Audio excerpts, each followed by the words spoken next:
Gálatas, capítulo 5, versículo 22 e versículo 23.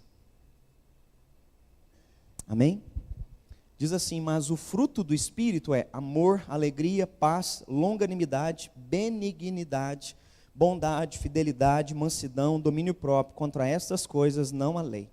Vou estar lendo na NVI agora, que vai dar uma outra palavra. Nós vamos falar sobre benignidade. Na NVI diz: mas o fruto do Espírito é amor, alegria, paz, paciência e amabilidade. Amabilidade. Hoje nós vamos conversar sobre benignidade, amabilidade. O título da nossa mensagem é Frutificando a Generosidade de Jesus. A benignidade, nós precisamos entender o que é benignidade. Alguns acham, provavelmente se eu fizesse a pergunta e abrisse um espaço aqui, o que é benignidade para você? Muitos confundem benignidade com bondade, é ou não é? Benigno, a pessoa então acha que está associado à bondade. Mas a benignidade aqui não vem de bondade, bondade é semana que vem, tá bom? Então, bondade é no domingo que vem. Hoje é benignidade. E traduções para a palavra benignidade, como eu acabei de ler, é amabilidade, é generosidade. Provérbios capítulo 3, versículo 3 e 4, há uma orientação que diz o seguinte: não te desamparem a benignidade e a fidelidade, coloca elas no pescoço, escreve nas tábuas do teu coração, e sabe o que você vai achar se você viver com benignidade e fidelidade?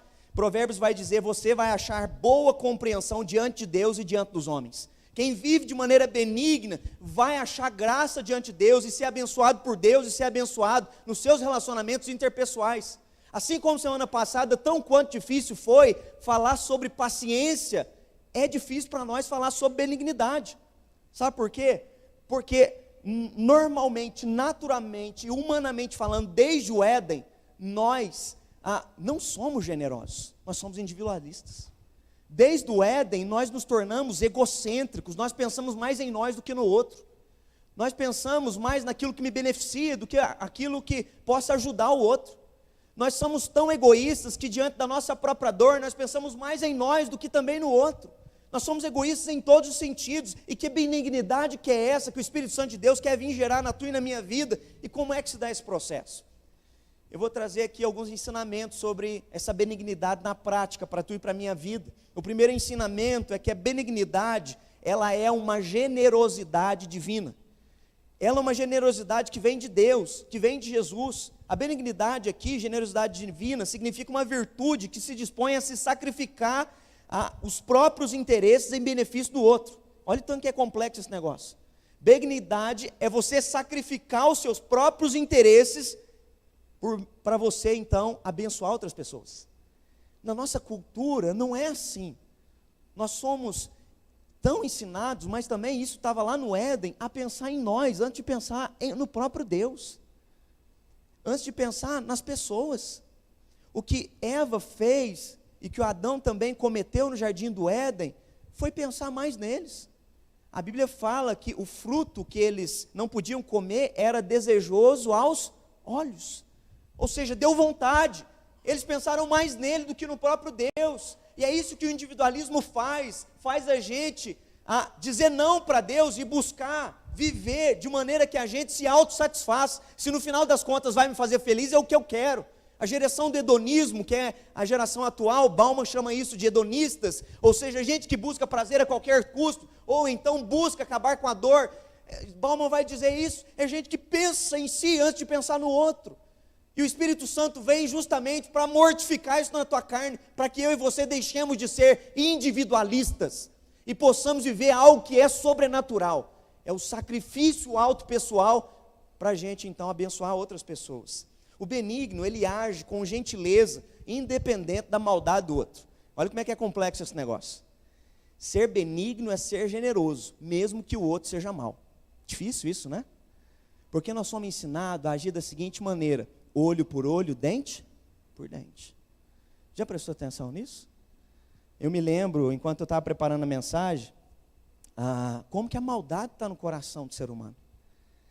E, normalmente, quando os nossos filhos têm algum impasse na escola, você já viu qual normalmente é a orientação? Minha mãe sempre me ensinou na contramão da orientação: se tiver briga, sai correndo. Mas tem pai e mãe que diz, se brigar, não volta para casa, não, você tem que bater, não chega aqui em casa chorando não. Já viu o pai orientar assim? E tem uns pais crentes que ensinam assim também. Isso só revela o quê? A maldade do coração humano, a individualidade. Eu me lembro uma vez que o Miguel apanhou na escola em Alfenas, como se fosse hoje. E ele chegou à tarde chorando, e eu falei, o que aconteceu, filho? E ele foi contar que o menino empurrou ele caiu, bateu. E eu falei para ele, o que você fez? E quando eu falei o que você fez, ele estava achando que eu estava cobrando dele um revide em cima do menino. Ele falou, pai, não fiz nada, porque Jesus não faria nada. Fiquei até com vergonha. Meu filho estava ensinando para mim, pai, eu não fiz nada, porque Jesus não faria isso. Jesus não revidaria. Jesus ia ser generoso. É difícil para nós ser benigno quando o outro é mau. E nós vivemos num mundo onde as pessoas são más. Gênesis 4:23 diz o seguinte, Lameque disse às suas esposas, ouvi-me, pois, mulheres, escutai ao passo, eu matei um homem porque ele me feriu, e um rapaz porque ele pisou no meu pé. Olha Lameque, eu matei um homem porque ele me feriu, e o outro veio e pisou no meu pé, eu matei ele. Percebe? Depois você vai ver, lendo Gênesis, você vai ver a maldade no coração do ser humano, e essa maldade não está só lá em Lameque, a maldade está até nos dias de hoje. Uma maldade absurda, uma maldade, como eu falei semana passada, que se manifesta nos mínimos detalhes. Generosidade não é apenas a gente fazer o que a gente acha melhor para quem a gente quer, mas é a gente ofertar o melhor de nós para quem a gente às vezes até considera que é maldoso e não é digno. Sabe por quê? Porque essa generosidade, ser generoso, quando vem na tua e na minha mente, o que é generosidade? Vem também, associa-se ao quê? Dar. Não é? Quando a gente usa a expressão generosidade, o que é que você está dando para a pessoa que está à sua volta? O que é que você oferta nos seus relacionamentos? Sabe por que eu estou falando isso? Porque a gente tem dificuldade em ofertar nos nossos relacionamentos graça. Nós, assim como muitos religiosos, temos um mal. Sabe qual é o mal? O mal da meritocracia. E a gente então, meio que de maneira subliminar, dentro do nosso coração e na nossa mente, a gente cria uma lista de pessoas que são dignas da nossa generosidade. Não, fulano ele é bom, ciclano ele é bom, beltrano ele é bom, ele é digno, então ele merece. Só que a generosidade divina é você ofertar o teu melhor para quem é mau.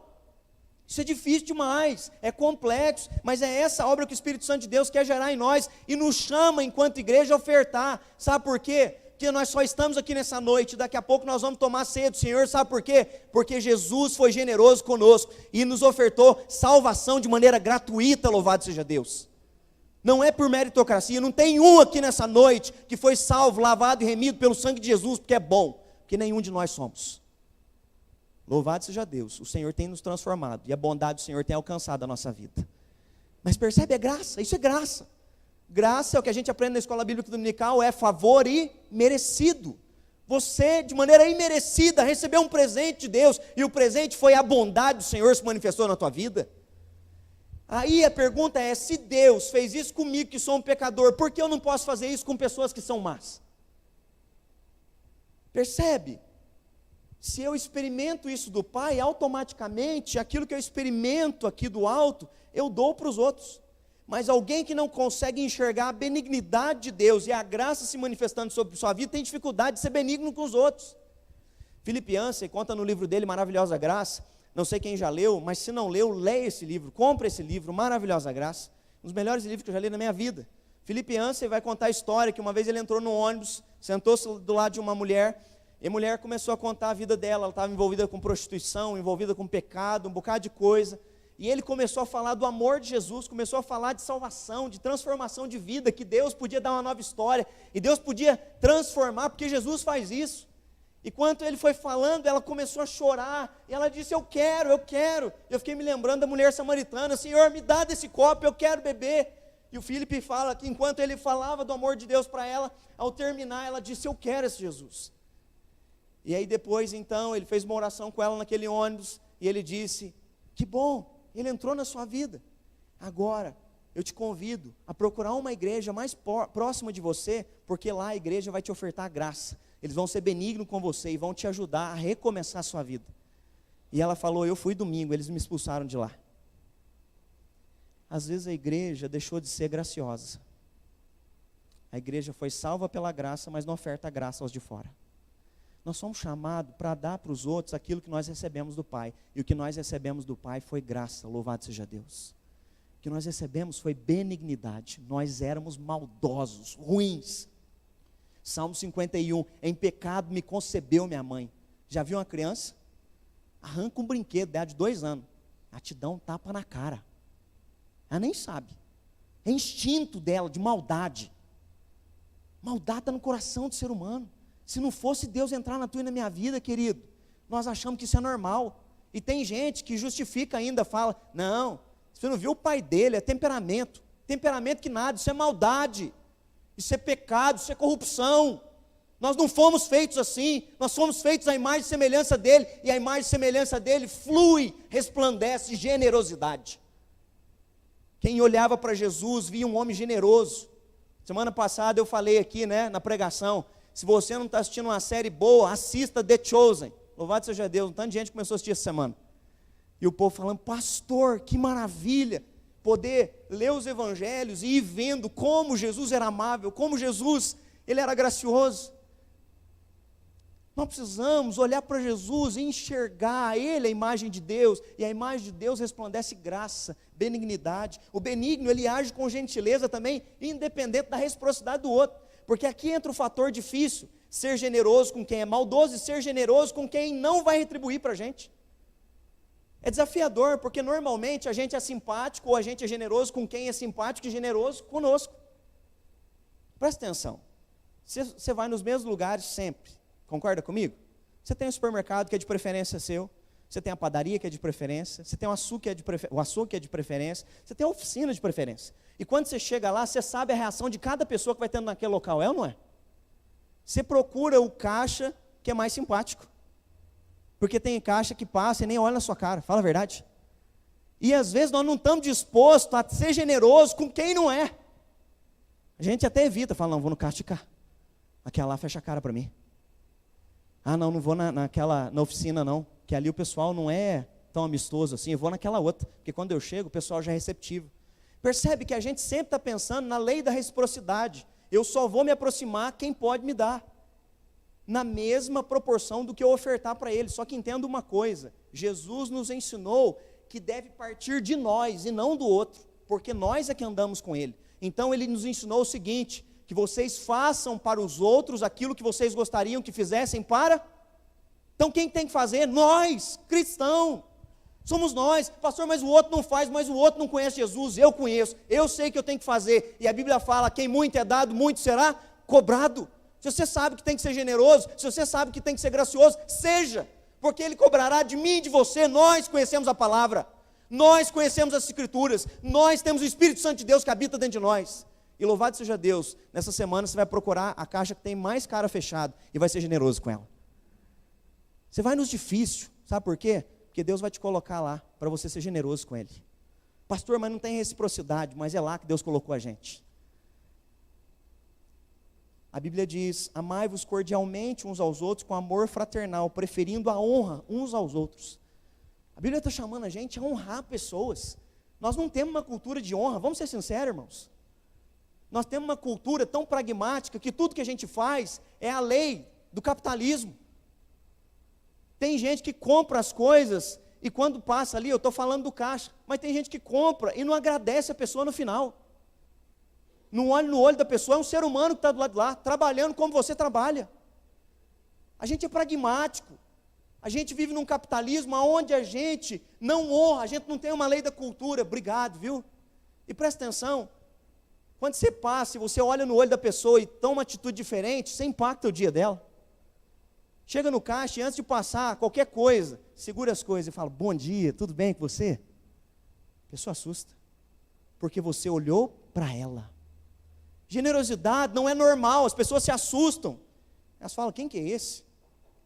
Esses dias, e o gostoso da generosidade é que a gente nunca perde em praticar generosidade. Eu pratico a generosidade sempre com a caixa onde eu passo lá no supermercado. E esses dias, ao terminar de passar o caixa, eu sempre falo, bom dia, tudo bem? Como é que você está? Passo lá com um pãozinho, e ela então arruma ali para mim, tira a notinha. Aí nesses 21 dias, na hora que eu terminei um dia de passar o pão, falei, bom dia, tudo bem com você? Ela falou, tudo bem, pastor, depois da reunião de oração, hoje melhor ainda. As pessoas estão olhando a nossa vida. Eu nem sabia quem ela era, mas ela sabia quem eu sou. Ela sabia quem eu era. As pessoas sabem quem vocês são. As pessoas sabem se você frequenta a igreja ou não. Se você frequenta a igreja e tem uma cara, sabe, emburrado. Eles sabem. Eles sabem. Na hora que você posta a fotinha, no culto das 5h30. Daqui a pouquinho vai ser a Santa Ceia, o pessoal tira a fotinha em cima assim, do negocinho da ceia. E aí amanhã você vai sair, vai se encontrar com pessoas, e eles vão ver a fotinha da tua ceia ontem. E o que você resplandece isso daqui que você está tomando? Amor, generosidade divina. Está percebendo? Isso daqui é muito sério. Não é um lugar que a gente vai, é uma vida que a gente vive. É Ele, é generosidade. A benignidade, queridos, ela tem que se manifestar. O benigno, ele age com gentileza e ele luta, presta atenção, para não ser um indiferente pacífico. Pastor, peraí que esse negócio está meio complicado. Indiferente pacífico, o que é isso? Tem crente que ele é indiferente com os outros lá fora, mas ele é pacífico na vida dele, no sentido assim, pastor, eu estou em santidade. É que eu não gosto de sorrir, esse negócio meu pai não me ensinou, sou cara fechado. Né? E tem gente que é cara fechado mesmo. Então aprenda a sorrir, sabe por quê? Porque eis que as coisas antigas ficaram para trás, e eis que tudo se fez novo. Aprende a sorrir, porque Jesus sorria. O que você acha que a criançada gostava de ficar do lado de Jesus? Presta atenção, você que tem filho, sabe o que eu estou falando? Teus filhos gostam de ficar do lado de gente que tem a cara fechada? Minhas crianças amam o Lulu. Porque onde esse cara está, ele é alegre. Ele brinca com elas, ele pula com elas. Minha filha vê ele, já vem, Lulu! Criança sabe quem é generosa, quem é amorosa. As crianças amavam Jesus e os discípulos tinham que ficar repreendendo, porque Jesus era alegre, querido. As crianças corriam e provavelmente, né, Jesus brincava com elas. Jesus era generoso com elas, era amável com elas. Então não seja um indiferente pacífico. O indiferente pacífico, sabe o que ele é? Eu já falei isso para vocês, eu morei em Fortaleza e lá sempre qualquer, seja metrô ou ônibus, entrava alguém em Fortaleza dizendo assim, eu podia estar roubando, matando, não é? Mas estou aqui pedindo. Aí ele falava, não roubo, não mato, não bebo, não fumo. Como se isso é ser alguém pacífico, sabe? Eu não faço nada de errado. Certo, você não faz nada de errado, mas você faz o que é certo? Porque deixar de fazer o que é errado é o mínimo que você precisa fazer. Agora Jesus te chama para sair do mínimo e do medíocre e ir para a excelência. E a excelência é amar pessoas que são maldosas, ser generoso com gente que tem coração duro, orar por quem te persegue, generosidade, ser alegre com pessoas. Deixar de ser indiferente, deixe de ser indiferente. Aonde você está, Deus te colocou lá, mas não seja alguém indiferente. Faça diferença naquele local. Tiago diz que aquele que sabe que tem que fazer o certo, mas não está fazendo, ele está pecando. Se você sabe que tem que ser generoso, amável com a pessoa, e você entra e sai do mesmo ambiente e trata a pessoa como se fosse um ninguém, você está pecando, querido. Não, pastor, mas não mato, não roubo, não bebo, não fumo, mas pecou, porque deixou de ser amoroso. Pecou porque deixou de ser gracioso. Porque se você quer viver para resplandecer a imagem dele, você tem que viver como ele. Você tem que agir como ele. Pastor, é difícil para mim, é difícil para todos nós. Mas louvado seja Deus, o poder do Espírito Santo atua dentro de mim e de você. Por nós mesmos a gente não consegue não, irmãos. Mas você vai ver amanhã, na hora que você passar naquele caixa lá. O Espírito Santo vai te incomodar, dar um sorriso amanhã, igual você nunca deu. O benigno, ele vai revelar essa generosidade divina. Segundo ensinamento, o Espírito Santo de Deus, sabe o que vai gerar em nós? Além da generosidade, o Espírito Santo vai gerar em nós empatia. O que é empatia? Empatia é o interesse que alguém tem em sentir o que o outro sente. Você se preocupa com o que o outro sente? A verdade é que a gente se preocupa com o que a gente sente. E a gente às vezes não se coloca no lugar do outro. E quando a gente não se coloca no lugar do outro, sabe o que a gente faz? A gente julga a vida dos outros. Agora, quando eu tenho empatia, eu não julgo a vida dos outros. Eu me coloco no lugar dele, eu me coloco no lugar dela, eu escuto ele, eu escuto ela. Eu sinto as dores, as alegrias dele, dela. Eu me coloco no lugar da pessoa. A gente precisa desacelerar. Sabe algo que Deus tratou comigo nesses 21 dias? Desacelera. Por que desacelerar? Uma das coisas que atrapalha a gente a ser generoso e ser benigno com as pessoas é o nosso ativismo. Pare e presta atenção. Que horas começam as suas atividades amanhã? Alguns vão falar, pastor, não tem a live às 6h30, mas 6 horas já estou de pé. 7 horas já estou a caminho do meu serviço. E aí você já tem toda uma dinâmica. A hora do almoço, onde você vai almoçar no seu serviço, você volta para casa correndo, depois você vai para a faculdade, ou se você vai direto para a academia, você sabe tudo que você vai fazer amanhã. Só que no caminho de tudo que você vai fazer amanhã, você vai se encontrar com pessoas. O mais importante não é o que você vai fazer, são as pessoas com as quais você vai conviver. Quando você entende isso, a generosidade é o que guia você. Eu tenho um compromisso a cumprir, todos nós temos. E você vai cumprir, sabe por quê? Porque Deus vai te fortalecer para mais um dia amanhã. Mas quando você entende isso, até o teu nível de ansiedade abaixa. Por quê? Jesus falou, não é? Eu cuido das flores do campo, eu cuido das aves, elas nem semeiam, não é? E nem ajuntam em celeiros, mas o Senhor as alimenta. E Jesus está dizendo o seguinte, eu não vou cuidar de vocês? Você desacelera e você se lembra, Deus está no controle da minha vida, e se Ele está no controle da minha vida, eu preciso viver buscando Ele em primeiro lugar. E o que é buscar Deus em primeiro lugar? Vir num culto no dia da Santa Ceia? Não. A gente vem também buscar a Deus no primeiro domingo de Santa Ceia, mas nós buscamos a Deus em tudo que nós fazemos. Nós buscamos o seu reino em todas as nossas ações. E a empatia é ter a capacidade de se identificar com a outra pessoa, se colocar no lugar dela. Isso para nós é muito complexo. Olha, Hebreus capítulo 13, 3 diz assim, lembrai-vos dos encarcerados, como se presos com ele, dos que sofrem maus tratos, como se com efeito vós mesmos em pessoa fossem maltratados. Olha o que o autor de Hebreus está dizendo. Lembrem-se de pessoas e se coloquem no lugar delas. Lembre-se do encarcerado. E ele traz a expressão, como se você estivesse preso. Lembre-se de quem sofre, como se você estivesse sofrendo. Ou seja, se coloque no lugar dele, dela, tem empatia. Porque quem não tem empatia não para no meio do caminho para ver gente. Quem não tem empatia vive para si mesmo. Empatia é a capacidade, Carl Rogers vai dizer isso, ser empático, preste atenção, olha que lindo. Ser empático é ver o mundo com os olhos dos outros e não ver o meu mundo refletido nos olhos dele. Ser empático é ver o mundo com o olho de quem está do lado de lá. Tem uma cosmovisão, tem uma dor, tem um sofrimento, tem um contexto, tem uma história, tem uma vida. E quando eu me coloco no lugar do outro, eu paro para ajudar a pessoa no meio do caminho. Lembra quando Jesus conta a parábola do bom samaritano? A gente só tem crente naquela história. A gente tem um levita, a gente tem um sacerdote, todo mundo viajando em direção a Jerusalém, para onde? Para o templo, para o culto das 5h30. E aí eles estão todos preocupados, porque já é 5 horas da tarde, eles estão passando, e quando eles estão passando naquela estrada, tem um homem caído ali, não é? E quando eles estão passando, eles passam, e aquele homem foi roubado, foi assaltado, está jogado na beira do caminho. Eles passam, olham e falam, nossa, não posso, tem que chegar no culto às 5h30, eu tenho que preparar lá as coisas na igreja. Nossa, hoje é que eu vou pregar lá, eu tenho que chegar às 5h15 para ligar o ar-condicionado, deixar fresquinho para todo mundo. E aí está todo mundo preocupado com o que vai fazer, mas não está preocupado com o que Deus quer que façamos, que é cuidar de pessoas. Aí vem a história, você conhece, um homem samaritano, samaritanos não se dão com judeus, ele vem e ele se coloca no lugar do outro. E se fosse eu caído na beira do caminho?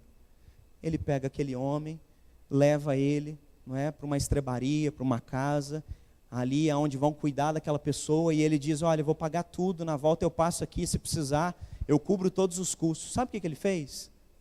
Ele fez pelo outro o que ele gostaria que fizessem por ele. O que Jesus estava ensinando, quem é que amou o próximo aqui? Amar o próximo, querido, é isso, é ser empático, é ter empatia com quem está sofrendo, quem está passando dificuldade. Eu gosto de me lembrar daquele episódio de Marta e Maria. Jesus sabia que Lázaro ia morrer, quando chega a notícia para ele, ele sabe. E o texto diz que ele se demorou ali. E quando ele chegou, Lázaro já estava morto e enterrado, sepultado. Mas mesmo assim, Marta e Maria vêm correndo, chorando ao encontro dele. Ele sabe que ele vai ressuscitar Lázaro daqui a pouco. Daqui a pouco ele vai dizer, removam a pedra, e ele vai dizer, Lázaro, saia. E Lázaro vai ser ressuscitado para a glória de Deus. Mas as mulheres chegam chorando. E a empatia é a capacidade de sentir a dor do outro. Jesus sabe que o milagre vai acontecer. Mas aquelas mulheres vêm chorando, abraçando ele. E ele então começa a chorar junto com elas. Porque a dor de ver elas sofrendo, doeu nele. Louvado seja Deus, que o nosso Deus é um Deus que tem empatia. Ele olha para nós. Ele sabe das nossas dores, das nossas limitações. Ele não é indiferente. Ele sabe o que passa dentro de cada um de nós. Empatia é ir além do sentimento de pena. Você também não pode confundir empatia com pena. Porque brasileiro tem essa expressão. Já viu o brasileiro? Aí passa assim, nossa, coitado de fulano. Coitado? Que coitado? A gente tem que parar de usar expressões. Expressão coitado é a expressão que pena, que dó. Não! Deus não te chamou para ter pena e dó de ninguém. Deus te chamou para ter empatia. Quem tem pena e dó olha para o outro como se o outro fosse alguém desfavorecido. Se ele é desfavorecido, o que você tem que fazer? Intervir na vida dele. Se ele é alguém que necessita de alguma coisa, Deus nos colocou lá como agente de transformação e de graça. A gente tem que parar de usar expressões assim, porque essas expressões são expressões erradas. Tenho dó da pessoa, tenho pena dela. Não, você não tem que ter pena. Deus te chamou para ser generoso com ela. Tem que ter pena de ninguém, tem que ter dó. Você tem que agir. Porque aí a gente conta esse sentimento como se a gente fosse alguém que importa com os outros. Mas o mesmo que fala, eu tenho pena e tenho dó, passa adiante e não faz nada. Então, sabe o que é isso? É sentimento de autossabotação. É um sentimento para mostrar assim, ai, que dó, né? Como se você fosse bonzinho. Mas na verdade você não é, porque você não parou. Na verdade você continuou. Na verdade você é um indiferente. Porque alguém que sente pena dos outros, não faz nada para ajudar os outros, essa que é a verdade. A verdade é que a gente está indiferente ao sentimento do outro, não há empatia. Gálatas 6:2 diz o seguinte, levai as cargas uns dos outros, e assim cumprireis a lei de Cristo. Olha o que Paulo está incentivando a gente. Leve a carga do outro. Pastor, aí entrou num ponto difícil, hein? O texto está dizendo, não só para você amar e honrar pessoas, mas está dizendo para você levar a carga, ajudar o outro a caminhar. E o tal de dividir peso é um negócio difícil. Já teve aquela experiência de alguém chamar você para bater laje? Que delícia. Quando eu fui construir minha casa tinha 2 lajes. A primeira laje eu chamei, foram quase 35 homens, né? Uns 35. Irmãos, foi uma benção. A gente carregou umas 4 latas cada um. Na segunda laje, só sobraram os generosos. Vieram 6. Ficamos quase que o dia inteiro batendo aquela laje. Carregar fardo com o outro é complexo, é difícil, é pesado, exige sacrifício, exige renúncia. Mas o chamado é para a gente ajudar as pessoas, ele ajudar a levar a carga delas. Jesus, ele não despedia as multidões indiferente às necessidades delas. Já contei para vocês aqui da experiência das multiplicações dos pães e dos peixes. Filipe não vê a hora de mandar o povo embora. André tem mais expectativa. André, para mim, ele é quietinho, mas ele é o que o coração mais queima, é ele. Foi ele que levou Pedro a Jesus. O coração dele está sempre queimando. Quando chegam alguns gentios, eles não levam até Jesus. Quem leva os gentios até Jesus é André. André está sempre quietinho, mas coração queimando. E aqui é André que vai procurar os 5 pães e 2 peixes. Porque ele acredita, nós podemos não dar conta, mas ele pode. Ele é generoso. O que a gente não consegue fazer, ele consegue. E Jesus multiplica os pães e os peixes. Jesus não despede as multidões. Jesus não manda as pessoas embora. Jesus cuida de pessoas. Jesus caminha com elas. Quando a gente desenvolve empatia, sabe o que vai acontecer naturalmente, relacionalmente? Entenda aqui um princípio abençoador da sua vida. Você quer contar com a simpatia das pessoas à sua volta? Tem certeza que quer. Porque todos nós queremos viver, conviver com ambientes saudáveis. Você quer chegar num ambiente e ser recebido com simpatia. Só que entenda uma coisa, empatia está ligado a um sentimento. Lembra que eu falei? é você sentir o que o outro está sentindo. A simpatia tem a ver com o desejo de se relacionar com todos os esforços decorrentes desse desejo. Então, se eu sinto o que o outro está sentindo, eu sou simpático com o outro. Porque eu transformo o meu sentimento em desejo, em ação. Deus quer que a gente saia da empatia e se torne simpático. Porque se você for simpático enquanto cristão, enquanto cristã, naturalmente nós vamos contar com a simpatia de todo o povo. Lembra-se de Atos capítulo 2, versículo 47? Qual o resultado de uma igreja que vive biblicamente? Eles perseveravam unânimes na palavra do Senhor, na oração, na comunhão do pão, no templo e de casa em casa. Viviam muitos milagres, prodígios, eram feitos por meio dos apóstolos. E diz também, eles tinham tudo em comum, ou seja, quando alguém tinha dificuldade, levava as cargas uns dos outros, vendiam os bens e distribuíam entre si, eles cuidavam uns dos outros, eles viviam tudo que nós estamos falando, de maneira generosa. E diz que eles se reuniam nas casas durante a semana, que é o que nós estamos fazendo, e cantavam e louvavam o Senhor com alegria. E o versículo 46 e 47 diz, louvando a Deus e contando com a simpatia de todo o povo. Quando a gente se torna empático, a cidade olha para nós com simpatia. E aí sabe o que começou a acontecer em Jerusalém? Simpatia das pessoas por aqueles que eram cristãos. E eles começaram então a ouvir do Evangelho. Jesus, como eu disse, era simpático. Por isso que as multidões iam até ele. Diferentemente dos rabis e mestres religiosos daquela época, que eram um tanto de homem, religioso, indiferente, maltratavam pessoas. O perigo da religiosidade, tome cuidado com isso daqui. O religioso, ele se torna soberbo. E ele julga os outros, porque ele se acha melhor do que os outros. Nós não queremos ser religiosos. Nós queremos, em nome de Jesus, ser cristãos. E cristão trata as pessoas como Jesus trata. Nós não atiramos a primeira pedra, nós não apontamos o dedo, nós ofertamos graça, nós somos generosos, nós somos benignos, nós somos simpáticos. Jesus é generoso, simpático. Um último ponto, sabe toda essa benignidade que eu estou falando aqui, que é complexa demais? Essa generosidade, ela é desenvolvida pela habitação de Jesus dentro de nós. O quanto você é generoso? Isso revela para mim o quanto você diminui e Cristo tem crescido dentro de você. Porque se você é uma pessoa indiferente, eu quero só te lembrar da carta do apóstolo João, dizendo, filhinhos, se vocês dizem que não amam as pessoas a quem vocês veem, e dizem que amam a Deus a quem vocês não veem, vocês são mentirosos. Olha a palavra dele. Alguém que diz que não ama quem enxerga, mas diz que ama a Deus, quem nunca viu, é mentiroso. Porque quem ama a Deus, a quem nunca viu, vai amar pessoas que enxerga. É assim o processo. Nós nunca vimos o Senhor, mas eu não sei você, eu não vejo o dia de me encontrar com Ele. Eu nunca vi a face dele. Eu não sei da fisionomia de Jesus. Mas eu não vejo o dia de poder olhar nos olhos dele e agradecer pelo que ele fez por mim.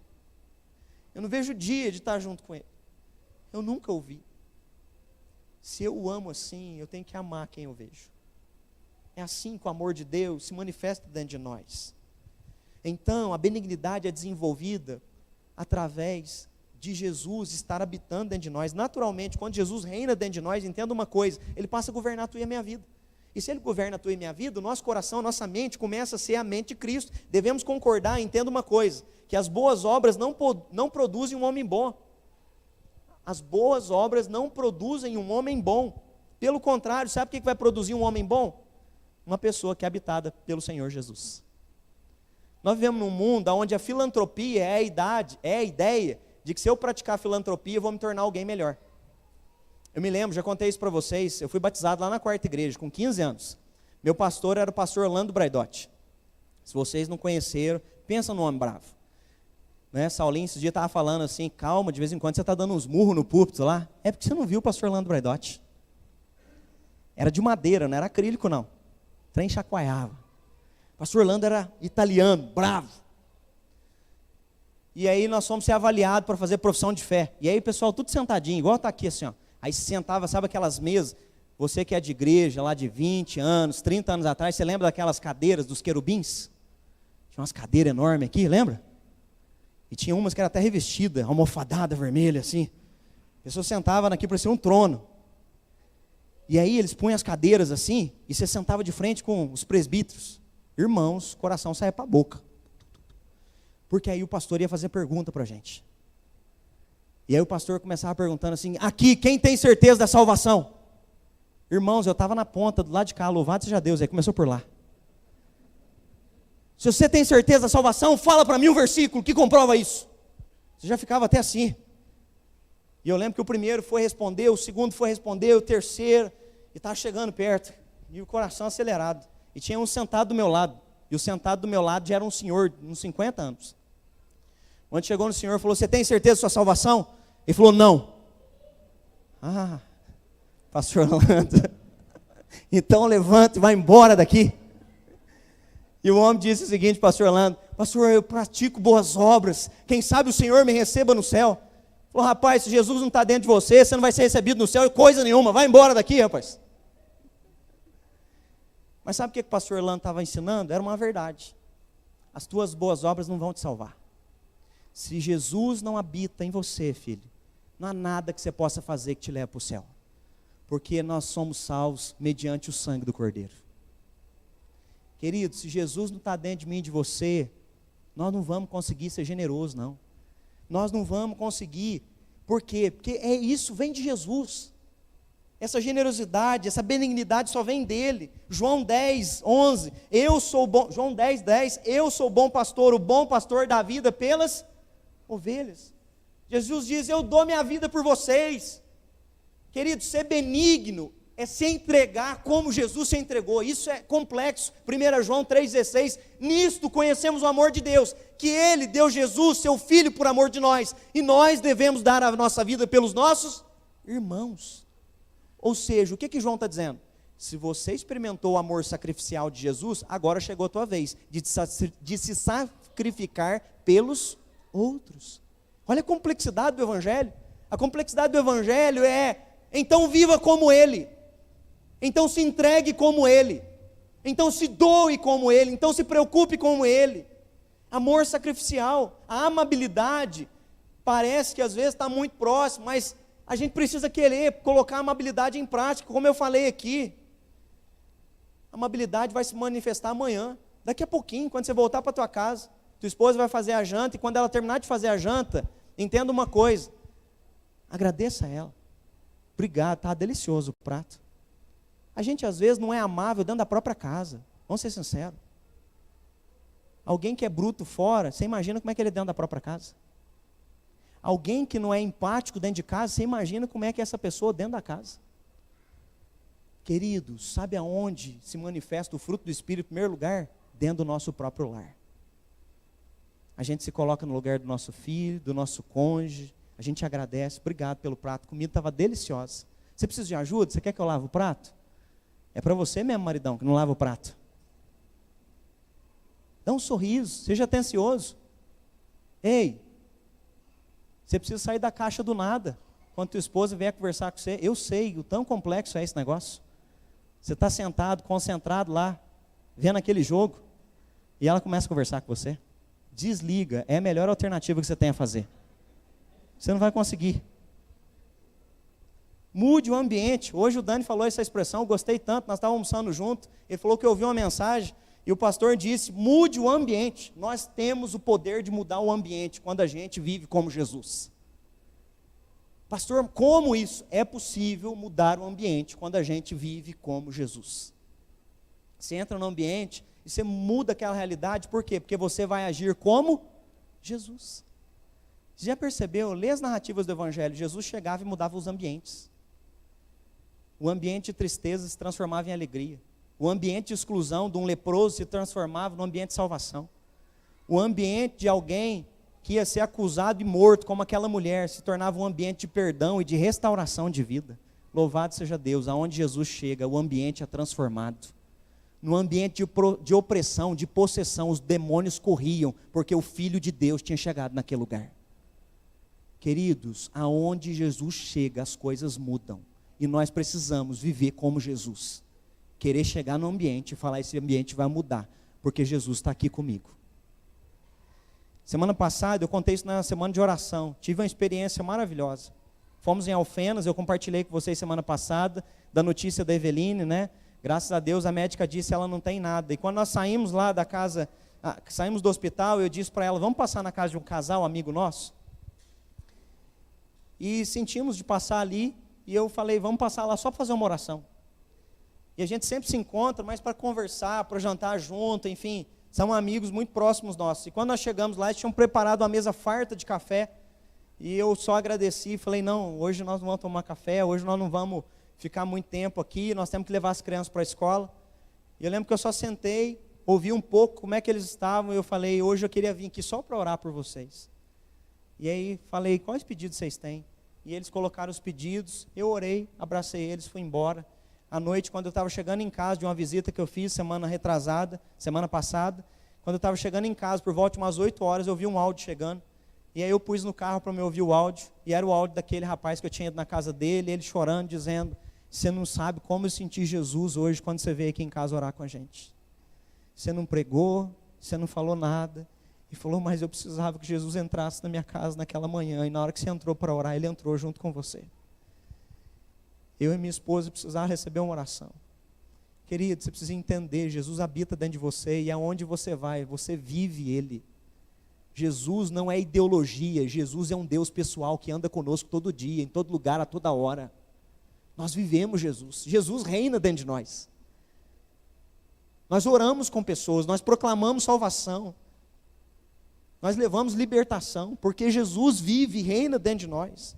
Aprenda a levar Jesus aonde você vai, viva Jesus, aprenda a lidar com o imprevisto, porque aí vem a desculpinha, pastor, mas você não sabe os imprevistos que acontecem na minha vida. Ei, vá ler os evangelhos, tem muitos milagres que Jesus fez, aonde? Aonde estava acontecendo o quê? Imprevisto.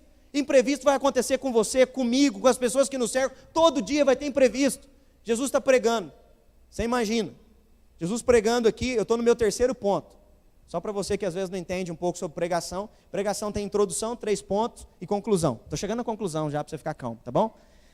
Estou chegando à conclusão. Imagina Jesus está pregando numa casinha, né? Um ambiente mais ou menos igual esse, só que era telinha ali à vista. E ele está pregando, no meio da pregação dele, provavelmente, Fabinho, uma pregação calvinista, no segundo ponto, se preparando para ir para o terceiro, para fazer a conclusão e daqui a pouco passar o momento da ceia. E na hora que ele está pregando, o povo começa a abrir o telhado e desce um homem pendurado. Mas, gente, calma, deixa eu terminar o terceiro ponto e a conclusão. Jesus fez isso? Pera aí, gente, deixa eu concluir, eu vou fazer um apelo daqui a pouco, segura o homem em cima, daqui a pouco eu curo ele. Não, no meio da mensagem, desce um homem, ele para a mensagem e cura o homem. Sabe por quê? Porque são pessoas. Ele está caminhando e tem uma multidão comprimindo ele. E aí chega um homem chamado Jairo, chorando, falando, ó, minha filha, acho que ela está morta. Jesus fala, então vamos, vou lá na sua casa, fica tranquila, ela não está morta não, ela só dorme. Você imagina, um pai sabendo da notícia que o seu filho está com a iminência de morrer. O homem está apavorado, e no meio da caminhada, a multidão apertando Jesus, vem uma mulher e toca nele. Aí Jesus para e fala assim, no meio da multidão, já andou em metrô, né? Que é negócio apertado. Ele para e fala assim, alguém tocou em mim. Eu imagino Pedro olhando para ele. Senhor, tem mais de 300 pessoas aqui, Senhor. Todo mundo tocou no Senhor. Não, eu senti que de mim saiu poder. Sabe por quê? Porque alguém tocou de maneira diferente. Ele para. E ele vai conversar com a mulher do fluxo de sangue. E vai dizer para ela, vai mulher, a tua fé te salvou. No meio dos imprevistos, um pai apavorado, Jesus para curar uma mulher. Você vai ter um tanto de imprevisto essa semana, mas Deus quer te usar. Deus nos usa no meio dos imprevistos, no meio da correria, no meio da agitação, para a gente servir a Deus. Quero chamar o louvor à frente. O nosso chamado enquanto povo de Deus são 2. No aspecto de viver essa generosidade de Jesus. E aí, para concluir, eu queria ler 2 versículos com você, e eu queria que você colocasse isso no seu coração.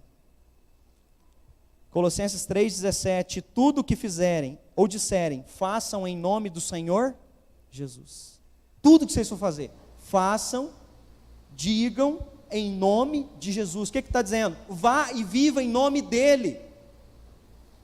Daqui a pouquinho você está voltando para sua casa, você está voltando para viver em nome dEle e por meio dEle. Entenda isso. Nós precisamos entender Colossenses 3:23, e tudo o que fizerem, trabalhem, comam, bebam, façam outra coisa qualquer, façam de coração, como para o Senhor. Tudo que você fizer, faça em nome dele, e tudo que fizer, faça como se estivesse fazendo para ele, porque se isso estiver dentro da tua mente, dentro do teu coração, você vai resplandecer a generosidade de Jesus. E sabe o que vai acontecer? Você vai exalar o bom perfume de Cristo. Sabe o que me deixou mais feliz quando aquele rapaz mandou aquele áudio? Ele disse: eu senti Jesus dentro da minha casa. Para mim foi algo normal, eu só fui lá orar com ele. Mas o bom perfume de Cristo foi exalado naquela manhã.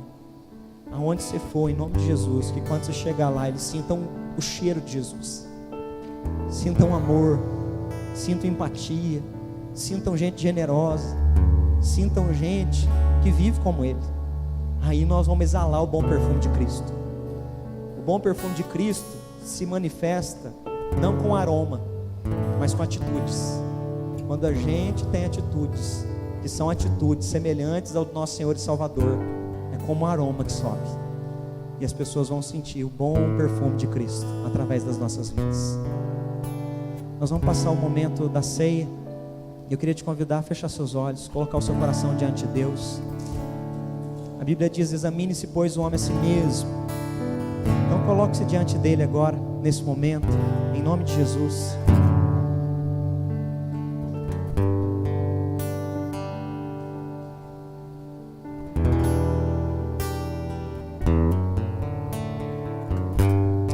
Amém. Gostaria de convidar os presbíteros aqui à frente.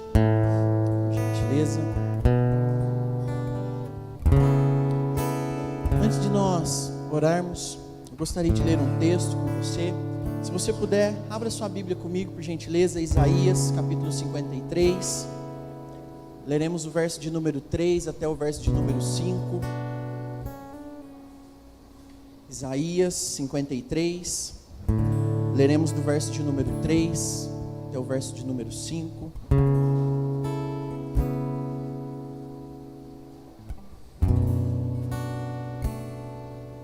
Isaías 53, verso de número 3 ao 5, diz assim: ele foi rejeitado e desprezado por todos, ele suportou dores e sofrimentos sem fim. Era como alguém que não queremos ver, nós nem mesmo olhávamos para ele e o desprezávamos.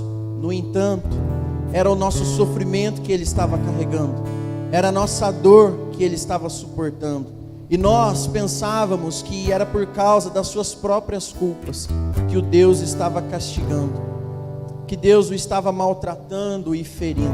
Verso 5: porém, ele estava sofrendo por causa dos nossos pecados, estava sendo castigado por causa das nossas maldades.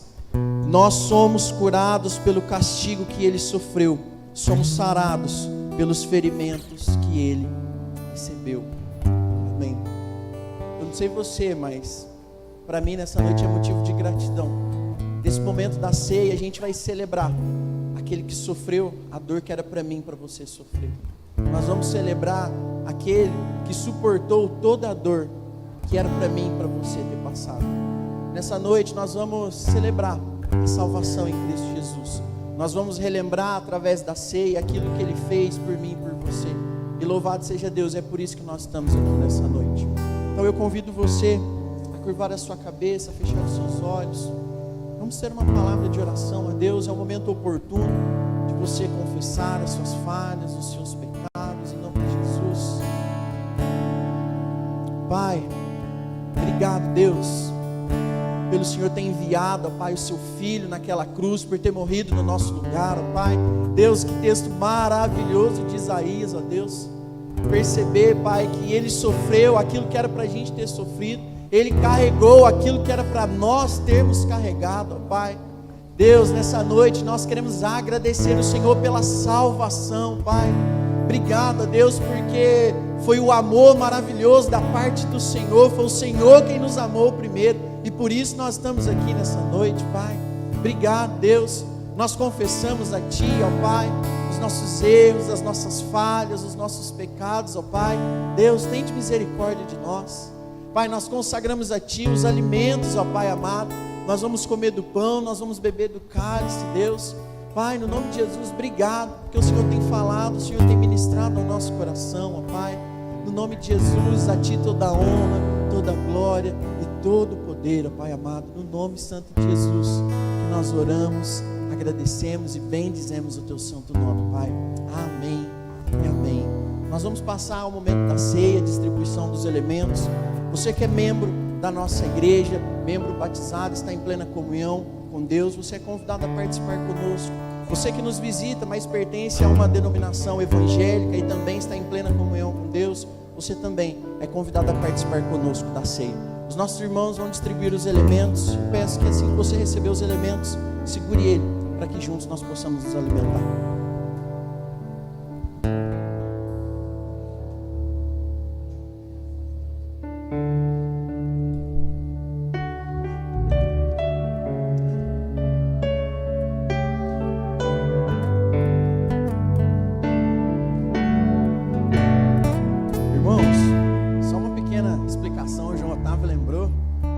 Século 21, a gente fez algumas mudanças, a gente mudou o copinho da Santa Ceia, tá? Então, tá de fácil acesso, você vai rosquear aí na hora que você receber, só dá uma rosqueadinha aí no sentido anti-horário, para que você possa ter acesso ao alimento, tá bom?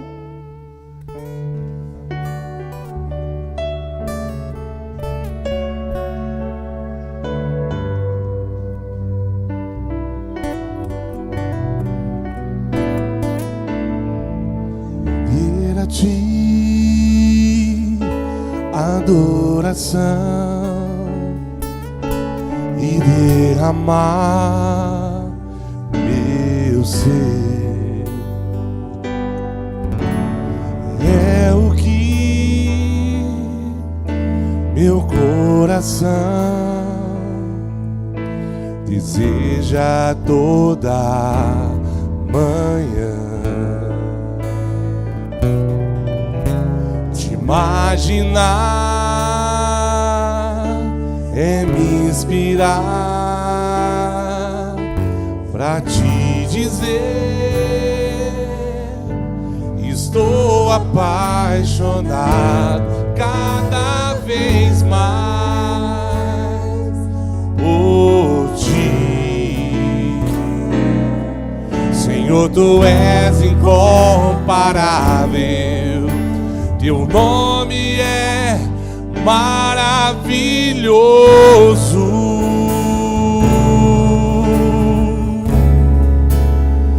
Leva-me além.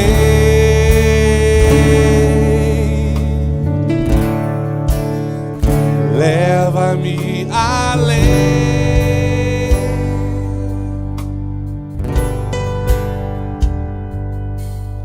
A um nível mais profundo de intimidade contigo, ó Senhor.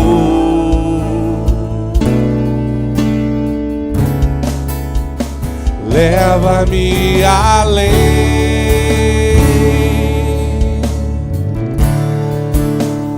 Leva-me além.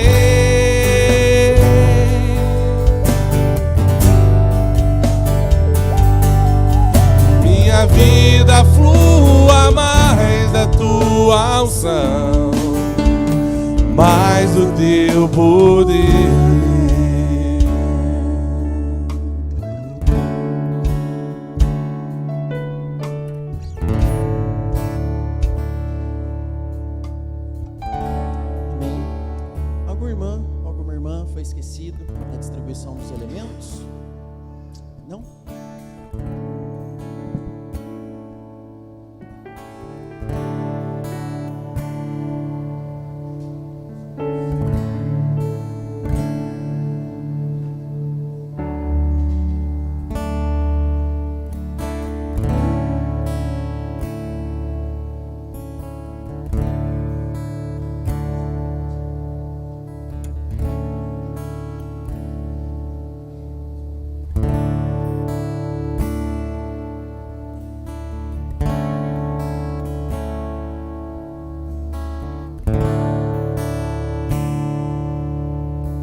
Deu certo aí?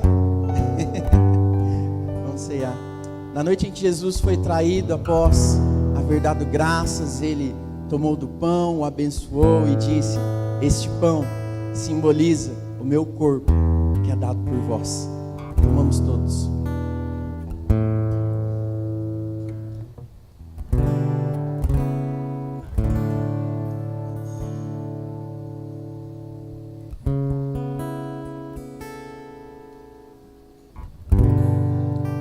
Após haverem comido do pão, Jesus tomou o cálice, o abençoou e disse: este cálice simboliza o meu sangue, que é derramado pelo perdão dos vossos pecados.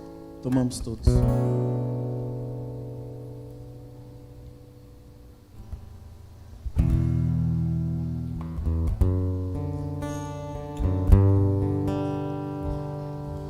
Deus, nós chegamos à Tua presença, Deus, agradecidos pelo momento aqui agora, Deus.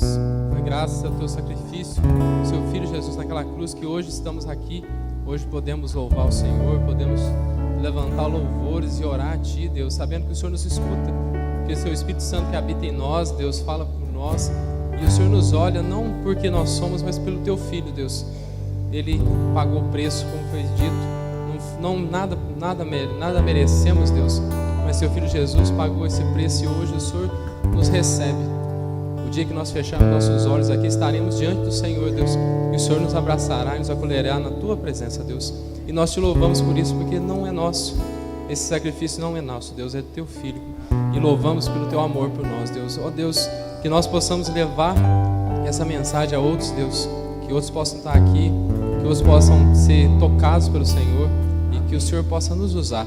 Porque o Senhor não precisa de nós também, mas mesmo assim o Senhor se alegra em usar-nos como instrumentos do Senhor. E nós Te agradecemos por isso, em nome de Jesus que oramos, Pai.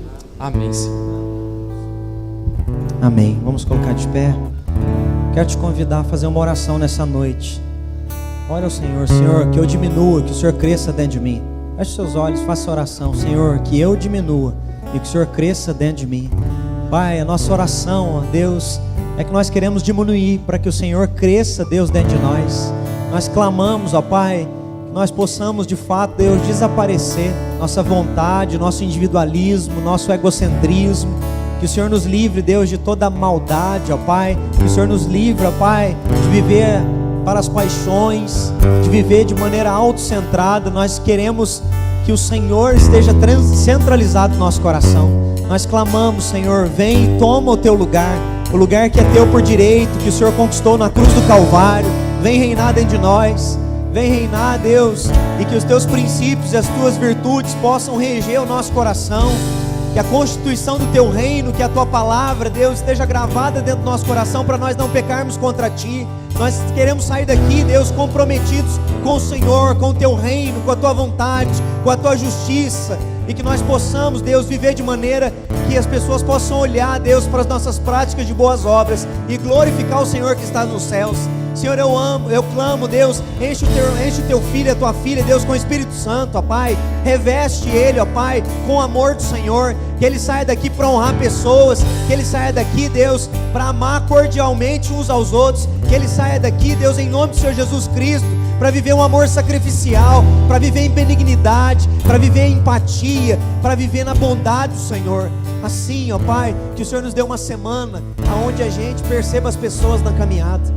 Senhor, nós queremos desacelerar para enxergar pessoas, para cuidar de pessoas, para viver o Teu Evangelho na integralidade e na plenitude do Teu Espírito Santo. Guarda, livra-nos do mal, livra-nos do pecado, livra-nos de cair em tentação por amor do Teu nome. Que a benignidade do Senhor resplandeça e se manifeste dentro da nossa casa, no nosso casamento, na criação com os nossos filhos, diante dos nossos problemas. Que o Senhor nos leve em segurança, que o Senhor guarde a nossa entrada e a nossa saída. Que o Senhor acampe Seus anjos ao nosso redor e nos livre de todo mal. Que a bênção de Deus Pai, o Todo-Poderoso, que a bênção de Jesus, o Senhor e Redentor da igreja, e que as intercessões e orientações do Espírito Santo sejam hoje para todos sempre, sobre cada filho e filha de Deus aqui presentes, espalhados pela face da terra. Que assim seja. Amém e amém. Que Deus te abençoe em nome de Jesus. Você tenha uma ótima semana. Vá na paz do Senhor. Leva-me além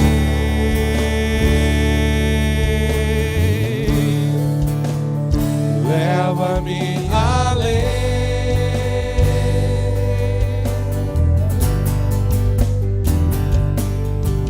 Ao nível mais profundo de intimidade contigo, ó Senhor.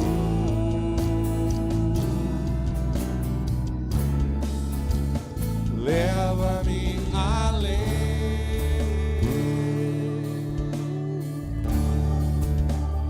Leva-me além.